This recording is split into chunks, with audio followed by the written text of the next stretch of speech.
Important ಏನಪ್ಪಾ ಅಂತಂದ್ರೆ ಒಂದು ಮೋಟಾರ್ ವೆಹಿಕಲ್ ಆಕ್ಟ್ ಅಂತಂದಿದೆ, ಯಾರಿಗಾದ್ರೂ ತಮ್ಗೆ ಗೊತ್ತಿರ್ಬೇಕು. ಮೋಟಾರ್ ವಾಹನ ಕಾಯ್ದೆ ಅಂತೇಳಿ. ಯಾವ್ದು ಹೇಳ್ರಿ?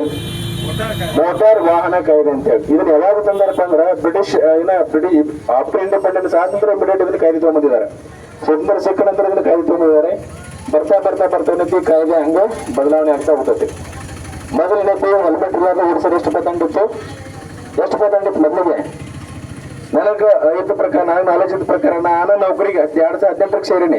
2018ರಿಂದ 2021 ತನಕ ಬರೀ ಹೆಲ್ಮೆಟ್ ಇಲ್ಲಾರ್ದು 100 ರೂಪಾಯಿ ದಂಡಿತ್ತು. ಎಷ್ಟು ದಂಡಿತ್ತು? 100 ರೂಪಾಯಿ ದಂಡಿತ್ತು. ಈಗ ಹೆಲ್ಮೆಟ್ ಹಾಕಲಿಕ್ಕೆ ಎಷ್ಟು ದಂಡ ಯಾರಿಗಾದ್ರು ಗೊತ್ತೇನು? ಎಷ್ಟು ಮಿನಿಮಮ್ ದಂಡ ಎಷ್ಟಿದೆ? 500 ರೂಪಾಯಿ. ದಯವಿಟ್ಟು ಎಲ್ಲರಿಗೂ ಗೊತ್ತಿರಲಿ. ಹೆಲ್ಮೆಟ್ ಹಾಕೊಲಿಕ್ಕಂದ್ರೆ 5 ರೂಪಾಯಿ ದಂಡಿದೆ. ಸೀಟ್ ಬೆಲ್ಟ್ ಹಾಕೊಲಿಕ್ಕಂದ್ರೆ 5 ರೂಪಾಯಿ ದಂಡ ಅಂತಿದೆ.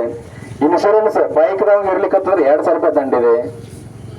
4 ವೀಲರ್ ಇನ್ಶೂರೆನ್ಸ್, ಕಾರ ಇಂತ ಗಾಡಿ ಇರ್ಲಿಕ್ಕಂದ್ರೆ ಅದಕ್ಕೆ 4,000 ರೂಪಾಯಿ ದಂಡಿದೆ ಇನ್ಶೂರೆನ್ಸ್ಗೆ. ಡ್ರೈವಿಂಗ್ ಲೈಸೆನ್ಸ್ ಇರ್ಲಿಕ್ಕಂದ್ರೆ ಬೈಕ್ದಾಗ 1,000 ರೂಪಾಯಿ ದಂಡಿದೆ.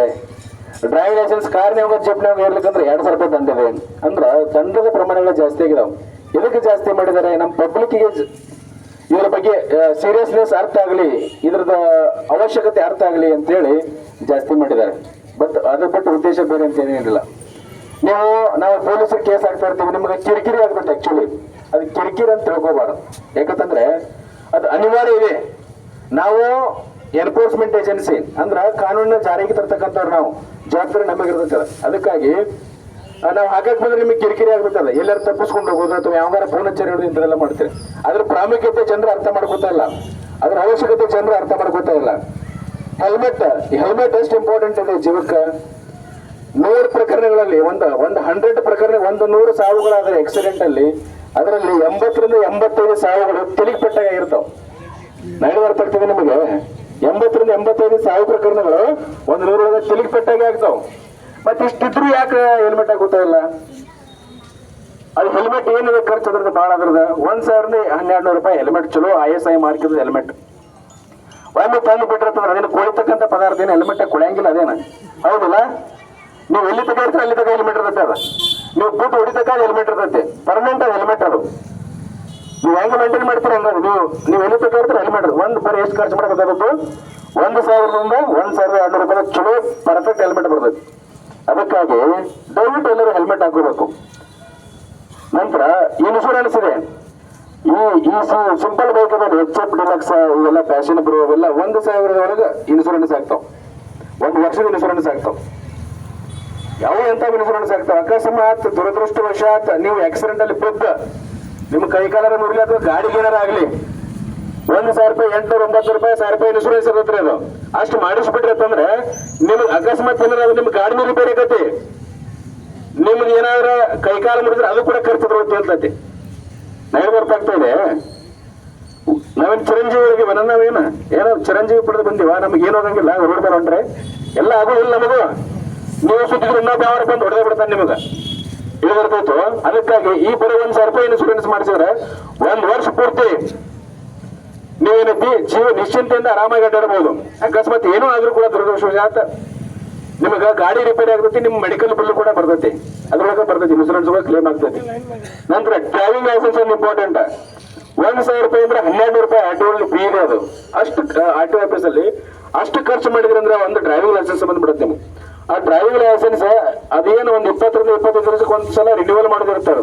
ಲೈಫ್ ಟೈಮ್ ಡ್ರೈವಿಂಗ್ ಲೈಸೆನ್ಸ್ ಅದು 2 ವೀಲರ್ ಅಥವಾ 4 ವೀಲರ್ ಒಂದ್ಸಲ ಲೈಸೆನ್ಸ್ ತಗೊಂಡ್ಬಿಟ್ಟಿರ್ತಂದ್ರೆ 15-20 ವರ್ಷಕ್ಕೂ ಒಂದ್ಸಲ ರಿನ್ಯೂವಲ್ ಇರ್ತದೆ. 200-300 ರೂಪಾಯಿ ಕಟ್ಟು ರಿನ್ಯೂವಲ್ ಮಾಡ್ಬೇಕಾಗತೈತಿ. ಲೈಫ್ ಟೈಮ್ ಡ್ರೈವಿಂಗ್ ಲೈಸೆನ್ಸ್ ಬಂದ್ಬಿಡ್ತೈತಿ. ಈ ಡ್ರೈವಿಂಗ್ ಲೈಸೆನ್ಸ್ ಇಂದ ಇದೊಂದು ಇನ್ಶೂರೆನ್ಸ್ ಇಂದ ಇವತ್ತೆರಡು ಕರೆಕ್ಟ್ ಆಗಿ ಇದ್ದು ಬಿಟ್ಟು ಅಂತಂದ್ರೆ ನಿಮಗ ಬಹಳ ಅನುಕೂಲ ಇದೆ. ದಯವಿಟ್ಟು ಅರ್ಥ ಮಾಡ್ಕೊಳ್ಳಿ. ಯಾಕಂತಂದ್ರೆ ಎಲ್ಲಾ ಕಡೆ ಸಿಕ್ಕಾಪಟ್ಟೆ ಹೈವೇಗಳಾಗ್ತಾ ಇದಾವೆ, ಸಿಕ್ಕಾಪಟ್ಟೆ ವೆಹಿಕಲ್ಗಳು ಬರಾಕತ್ತಾವ. ಸಿಕ್ಕಂಗ ಜಿಗ್ಜಾಗಿ ಏನು ಈ ಮನುಷ್ಯನ ಜೀವನ ಶೈಲಿ ಬಹಳ ಫಾಸ್ಟ್ ಆಗತೈತಿ. ಈಗ ಅವಸರವಾಗಿ ಹೋಗೋದು, ಪಾಟ್ನ ಹೋಗೋದು, ಬೇಗ ಹೋಗ್ಬೇಕು, ಪಾಟ್ನ ಕೆಲಸ ಮುಗಬೇಕು, ಹಂಗ ಅವಸರಲ್ಲೇ ಹೋಗೋದು. ತಲೆನೋವು ಫುಲ್ ಸ್ಪೀಡ್ ಆಗತೈತಿ ಮನುಷ್ಯ ಅಂದ. ಈ ಒತ್ತಡ ಜೀವನ ಶೈಲಿ ಒಳಗ ಈ ಅವಸರ ಎಲ್ಲಾ ಕೆಲಸ ಮಾಡಿ ಮುಗಿಸ್ಬೇಕನ್ನೋ ಟೆನ್ಷನ್ ಒಳಗ ಯಾವ ಎಲ್ಲಿ ಹುಡಿತಾನ ಗೊತ್ತಾಗಂಗಿಲ್ಲ. ನಾ ಹೇಳಿದರ್ತೈತಲ್ಲ, ನಾ ಹೇಳಿದಲ್ಲ ಅರ್ಥ ಆಗ್ತಿದಲ್ಲ. ಅದಕ್ಕಾಗಿ ಒಂದು ಡ್ರೈವಿಂಗ್ ಲೈಸೆನ್ಸ್, ಒಂದು ಇನ್ಶೂರೆನ್ಸ್ ಇವಿದ್ದು ಬಿಟ್ಟು ಅಂತಂದ್ರೆ ನಿಮಗೂ ಅನುಕೂಲ ಆಗ್ತೈತಿ. ಏನೋ ದುರದೃಷ್ಟ ಆತ, ನಿಮ್ಗೇನೋ ಆಕ್ಸಿಡೆಂಟ್ ಅಲ್ಲಿ ಆಯ್ತಪ್ಪ, ನಿಮ್ಗೆ ಗಾಡಿನೂ ಕ್ಲಿಯರ್ ಆಗ್ತೈತಿ, ನಿಮ್ ಮೆಡಿಕಲ್ ಬಿಲ್ಲು ಕ್ಲಿಯರ್ ಆಗ್ತೈತಿ. ದುರದೃಷ್ಟವಶಾತ್ ಜೀವ ಹೋಯ್ತು ಅಂತ ತಿಳ್ಕೊರಿ. ಹೋಯ್ತಂದ್ರೆ ನಿಮ್ಮ ನಂಬ್ಕೊಂಡಂತ ಹಿಂದೆ ಕುಟುಂಬ ಇರ್ತಾರಲ್ಲ, ಹೆಂಡತಿ ಮಕ್ಕಳು ಇವ್ರು ಎಲ್ಲರೂ ಇರ್ತಾರಲ್ಲ, ಅವ್ರು 4 ದುಡ್ಡಾರೆ ಬರ್ತಾವ ಕೈಯಾಗ ಹಿಡಿದಿರ್ತಿತ್ತು. ನೀವು ಡ್ರೈವಿಂಗ್ ಲೈಸೆನ್ಸ್ ಇನ್ಸೂರೆನ್ಸ್ ಇರ್ಲಿಕ್ಕಾದ್ರೆ ಒಂದು ನಯಾ ಪೈಸೆ ಕೂಡ ಬರಂಗಿಲ್ಲ. ಆಕ್ಸಿಡೆಂಟ್ ಆದಾಗ ಬರ್ತಾರೆ ನೋಡ್ಬೇಕ, ಬರ್ತಾರೆ ಸ್ಟೇಷನ್ಗೆ, ಸಾಹೇಬ್ರ ಗಾಡಿ ಚೇಂಜ್ ಮಾಡಿ ಸಾಹೇಬ್ರ, ಇನ್ಸೂರೆನ್ಸ್ ಗಾಡಿ ಹಾಕ್ರಿ ಸಾಹೇಬ್ರ, ಮುಂದೆ DL ಡ್ರೈವಿಂಗ್ ಲೈಸೆನ್ಸ್ ಇದ್ದಾನೆ ಮುಂದೆ ಹಾಕ್ರಿ ಸಾಹೇಬ್ರ, ಅವನಿಗೆ ಪೆಟ್ಟದ ಅವ್ನಿಗೆ ಹಿಂದೆ ಕೂತಂಗೆ ಮಾಡಿ ಸಾಹೇಬ್ರ, ಇಂಥವೆಲ್ಲ ಬರ್ತೀರಿ. ಇಂಥವೆಲ್ಲ ಆಗಂಗಿಲ್ಲ, ಹಿಡಿದಿರ್ತೈತು. ಈಗೆಲ್ಲ ನೋಡಿಲಿ, ಒಂದು ಆಕ್ಸಿಡೆಂಟ್ ಆದ್ರೆ ಹಿಡ್ಕೊಂಡಿದ್ದು ಬಿಡ್ತಾರೆ. ಹಿಂಗೆ ಏನ್ ಹಿಡ್ಕೊಂಡಿರ್ತಾರ? ಫೋನ್ ಹಿಡ್ಕೊಂಡಿರ್ತಾರ. ಅವರ ದೊಡ್ಡ ರಿಪೋರ್ಟರ್ ಆಗಿಬಿಡ್ತಾರೆ. ಈಗ ಎಲ್ಲರೂ ಇಮಿಡಿಯೇಟ್ ಆನ್ ದಿ ಸ್ಪಾಟ್ ಎಲ್ಲ ಕ್ಲಿಯರ್ ಆಗಿಬಿಡ್ತಾವೆಲ್ಲ. ಸೂಕ್ಷ್ಮ ಕಾಲ ಮಾಡಿದೆ. ಅದಕ್ಕಾಗಿ ಇಷ್ಟು ಸ್ಪಾಸ್ಟ್ ಜಗತ್ತಲ್ಲಿ ನೀವು ಏನ ಮಾಡ್ಬೇಕಪ್ಪ, ನೀವು ಜಾಗರೂಕತೆ ವಹಿಸ್ತಕ್ಕಂಥದ್ದು, ನಿಮ್ಮ ಬಗ್ಗೆ ನೀವು ಕಾಳಜಿ ಮಾಡ್ಬೇಕಲ್ಲ ಯಾವಾಗಾರ ಒಂದ್ಸಲ. ಎಲ್ಲರೂ ಬೈಕ್ ಹೊಡಿತಿರಲ್ಲ, ಎಲ್ಲರೂ ಎಲ್ಲದ್ರಲ್ಲಿ. ಅದಕ್ಕಾಗಿ ದಯವಿಟ್ಟು ಎಲ್ಲರೂ ಏನ್ ಮಾಡ್ತೀರೋ ಗೊತ್ತಿಲ್ಲ, ಇನ್ಸೂರೆನ್ಸ್ ಮಾತ್ರ ನಿಮ್ ಬೈಕ್ ಕಡ್ಡಾಯವಾಗಿ ಚೆಕ್ ಮಾಡಿಸ್ರಿ. ಇರ್ಲಿಕ್ಕಂದ್ರೆ ಇನ್ಸೂರೆನ್ಸ್ ಮಾಡಿಸ್ರಿ, ಡ್ರೈವಿಂಗ್ ಲೈಸೆನ್ಸ್ ಮಾಡಿಸ್ಕೊಡ್ರಿ, ಒಂದು ಹೆಲ್ಮೆಟ್ ತಗೊಳ್ರಿ. ಇವೆಲ್ಲ ಏನೈತಿ ಕಂಪಲ್ಸರಿ ನಿಮ್ ಲೈಫ್ ಇರ್ತಕ ಇರ್ತಾವು. ಹೇಳಿದ್ವಲ್ಲ, ನಾವು ಪೊಲೀಸ್ ಹಿಡಿದಾಗ ಅತ್ತಾಗಿತ್ತಾಗ ತಪ್ಪಿಸ್ಕೊಳೋದು ಬಿಡ್ರಿ. ಹೇಳಿದಿರ್ತೈತಲ್ಲ, ಯಾರಿಗಾರ ಫೋನ್ ಹಚ್ಚಿ ಕೊಡುದು, ತಪ್ಪಿಸ್ಕೋದು, ಇವೆಲ್ಲ ಮಾಡಿದ್ರೆ ಯಾರಿಗೆ ರಿಸ್ಕ್? ನಿಮ್ ಜೀವನ ನೀವೇ ರಿಸ್ಕ್ ಮಾಡ್ಕೊಳಕತ್ತೀರಿ ಅಂದಂಗ ಅರ್ಥ. ಅದು ಹೇಳಿದಿರ್ತೈತು, ನಿಮ್ಗದ ಅರಿವಾಗ್ತಿಲ್ಲ. ನೀವು